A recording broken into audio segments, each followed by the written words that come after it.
Hey, I want to ask all y'all to forgive my appearance. It's been a long night, as you can imagine.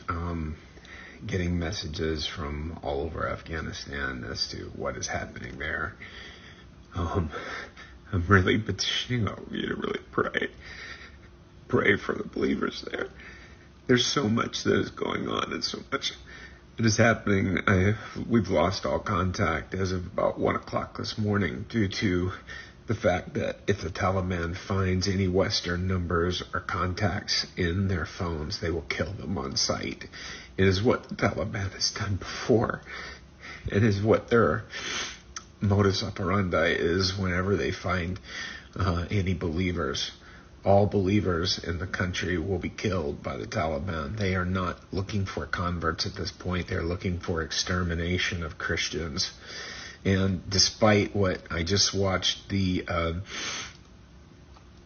of the Taliban leaders in Doha just give a talk on the BBC, and I'm telling you, these people are full of lies. They have no plan for good for the country of Afghanistan.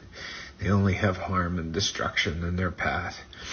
And they will implement, they say that they are only implementing basic head coverings for women. It is a lie. They will institute total covering of all of the women's body and for it not to be seen, and eliminate women education throughout the country.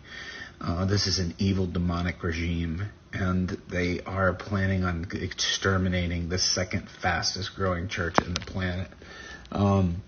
This is a time where I've had messages all night long from all over, people asking and pleading for prayer, pleading for intervention from the church here in the West, to be praying for them, to be holding them up, and to pray that the Taliban will fall and that they will not succeed in their plan to eliminate, again, the second fastest growing church in the world.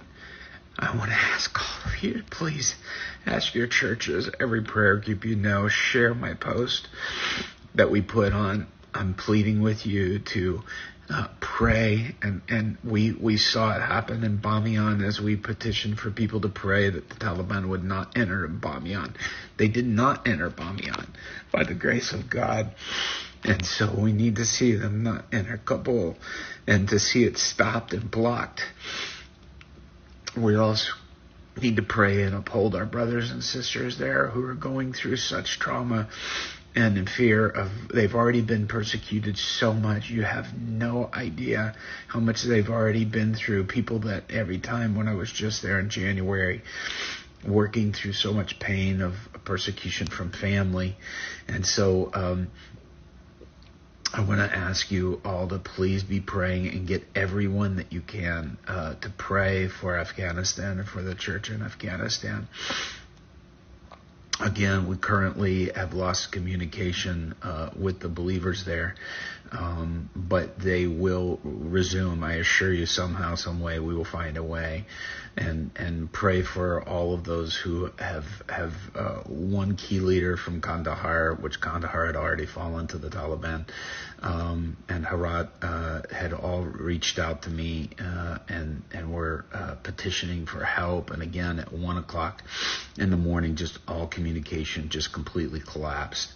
And I'm not sure what is going on or what's happening. I sent a message to so many of them, pleading with them to delete my number and any Western numbers that they had, and to write it down someplace where they can find. But I would ask all of you to pray and get everyone that you can praying as soon as possible, that the Taliban will not penetrate Kabul, and that there would be a complete surrender. And that God will intervene in this. Our government has thrown Afghanistan to the wolves. President Biden has thrown them to the wolves. And he pulled out everything you could see in my post on Instagram and Facebook, that he pulled out all of the support and therefore released and pulled out their backbone.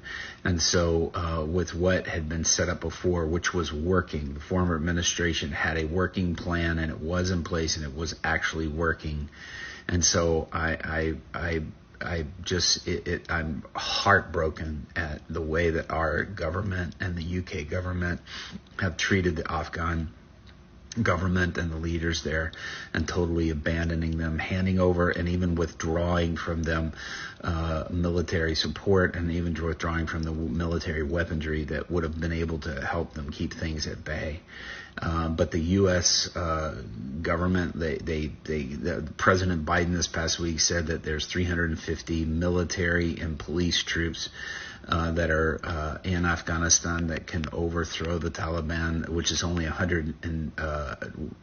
75,000 in armed forces. Why they are caving, nobody totally knows, but I can tell you this, that without U.S. or U.K. support, without the NATO support, it's going to feel like complete abandonment to them. And I think that's the reason why that so many places are caving and surrendering. And so it's doubt. The only thing that President Biden has done is send in 1,000 troops just to evacuate our people and to leave the Afghans alone. This is a tragedy. And so I want to petition you to pray for the underground church in Afghanistan. Pray that they be strong. They're showing immense strength. I can't tell you how blessed I am to see the strength in their heart. But pray that they withhold, and pray that they stand strong, and that they don't lose heart in this time, and that God will prevail. Jesus Christ is King of Kings and Lord of Lords, and we declare that. And I thank everybody for praying, and please keep holding up Afghanistan in prayer. We need that so much, and I plead with you to continue to pray for them. God bless you guys. Thank you.